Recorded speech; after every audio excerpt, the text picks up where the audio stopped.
आपका प्यारा वीडियो देखने से पहले आपसे एक छोटा सा निवेदन है, कृपया चैनल को लाइक, शेयर और सब्सक्राइब करें। साथ में बेल आइकन भी दबा दें जिससे आपको नए वीडियो की सूचना मिल सके। इसके साथ ही चैनल पर अपने मित्रों को, परिवार वालों को, स्वजनों को, निकट संबंधियों को चैनल सब्सक्राइब करने में सहयोग करें। धन्यवाद। अब जैसे उदाहरण दिया, प्रारब्ध में है कि हमारा घर गिर जाना है, तो उसमें जब तक उस घर में हमारी मोह आसक्ति नहीं होगी, हम दुखी नहीं हो। गिर गया तो गिर गया। हमारे शरीर में रोग होगा तो कष्ट ही होगा न प्रारब्ध से। जब शरीर में आसक्ति नहीं होगी तो दुख नहीं होगा। लड़का मर गया दुख नहीं होगा, लड़की मर गई दुख नहीं होगा, पति मर गया दुख नहीं होगा। जब मोह ममता या भाव होता है मेरे पास, हम उसे अध्यारोपित करके बैठे हैं, लड़के से, लड़की से, पति से, पत्नी से, धन से, दौलत से, महल से, अटारी, हमने अपने भाव को, अपनी चेतना को फंसा, तब दुख होता है। प्रारब्ध तो एक पूर्व कर्म का परिणाम है, उससे क्या संबंध है? उससे दुख का क्या संबंध है बताओ? संक्षिप्त चर्चा तो यही है। प्रारब्ध हमने किसी की चोट पहुंचाया था, हमें लग जाएगी, वो बचेगी नहीं। तो प्रारब्ध से दुख नहीं होता। मुझसे पूछोगे तो सुख होता है, आज प्रसन्नता होती है। हमसे पूछा जाए तो मैं क्या उत्तर दूंगा? आप लोग जानते हैं, अनंत जन्मों के जो भी पाप है इस शरीर आ जाए तो ठीक। क्यों? यही भोग का खत्म हो जाए शरीर तो ठीक। यह शरीर है ही क्या? भोग का साधन तो है, तो सारे कर्मों को इसी पे भोग लिया जाए। जो भी चीजें हैं इस कर्माशय कोष में, लेकिन इतना आसान नहीं है किसी पे आ जाएगी। योगी जो महायोगी होते हैं वो तो सब बटोर के ला देते, अंतर नहीं हुआ। आम आदमी टालता रहता है कहीं इस पे कष्ट ना आए। जो महायोगी है चाहता इस पे आ जाए, सारे कष्ट इस पे आ जाए और प्रकट हो जाए कर्माशय से इस पे आ जाए। ये दूसरा विषय है, बड़े योगियों का विषय है। लेकिन प्रारब्ध से दुख का कोई संबंध नहीं। प्रारब्ध पूर्व के कर्मों का परिणाम है, उससे दुख का क्या संबंध है? बताओ ना। अरे बोलोगी? तो भगवान जो पति रूप में जिसे हम कह रहे हैं, तो प्रारब्ध है क्या है?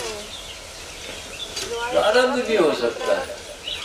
प्रारब्ध ऐसे होता है कि तुम चुनाव करते करते नहीं कर पाई, तो माने तब ये तुम बड़ी सावधानी तुमने बरता पति के चुनाव में, वर्ण करने में तुम नहीं चुन पाई, लेकिन अब तुमने कर्म किया पूरा। तब अब अगर तुम शांत रह गई तो भी प्रारब्ध आ गया, जो आ गया सो आ गया।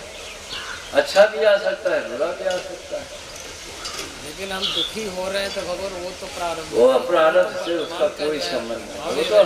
वो तो भाव से संबंधित बात है ना, उसका कर्म से उसके परिणाम से कोई मतलब नहीं। लेकिन दुख का भाव तो वर्तमान में ले रहा हूँ। तो ले रहे हैं तो वो क्यों ठीक है? जैसे बेटा मर गया हमारा, ठीक ना? तो अगर हम मोह का भाव में, तो बेटा मर गया तो अच्छा ही नहीं हुआ। आप समझेंगे क्या कर रहे? हम इसलिए दूसरे को नहीं बोल रहे, अपने को बोल रहे। हमारा बेटा मरा, उसकी मौत का समय मरा तो ठीक है, मरा ना। हम कहाँ दुखी हो रहे? दुखी होना सर्वथा अनुचित है। हम तब दुखी होते हैं जब हम मोह में होते। मेरा बेटा मर गया, मरा तो बेटा, मरा तो एक जीव, हम कहाँ दुखी हो रहे हैं?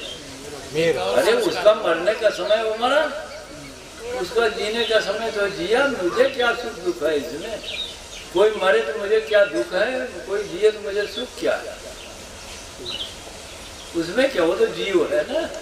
जब हम जोड़ते नहीं है मेरा है, मेरे बेटा पैदा हुआ, सोहर शुरू हो जाता है। तो सोहर तो रोज बेटोज पैदा हो तो कितना सोहर गलबे तू सब दुनिया में एक मिनट में कितना हजारों बेटों पैदा हुआ, गावा सब सोहर। तो कितना सोहर कबर आ गया, हजारों लाखों मौत भी हो रहा है, लेकिन गावा ने रोआ फिर में। लेकिन मेरा जहाँ है वही, मेरा जहाँ है, ये आपके भाव की वजह से दुख है।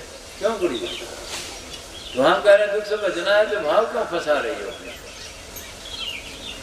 ये मैं पना, मेरा पना क्यों फंसाया जा रहा है? या तो तर्क दोगी नहीं, मैं जहाँ मैं पना स्थापित कर रहा हूँ ये तो अजय अमर सिद्धेश्वर योगेश्वर मैंने काल व्याप्त नहीं करता। ऐसे पति को चुनाव करो जिसकी कभी मौत नहीं होती। कौन है ऐसा पति? अजर अमर बंदी छोर एक ही बात है परमात्मा। अरे कहाँ जाई उसे दिया करे, तब वो दूसरे से दिया करे तो रोए फिर न कर दूसरे से दिया करे तो रोए, परेशान हो तुम। भाव दुख जो है एक भाव रूप है। कर्त पीड़ा भी कर्म का परिणाम है। नहीं समझ में आई? तो जब तुम दुखी होती हो अर्थात माने तुम्हारा भाव ठीक नहीं है, जीवन के संदर्भ में तुम्हारी भावनाएं ठीक नहीं है। वीडियो देखने के लिए धन्यवाद।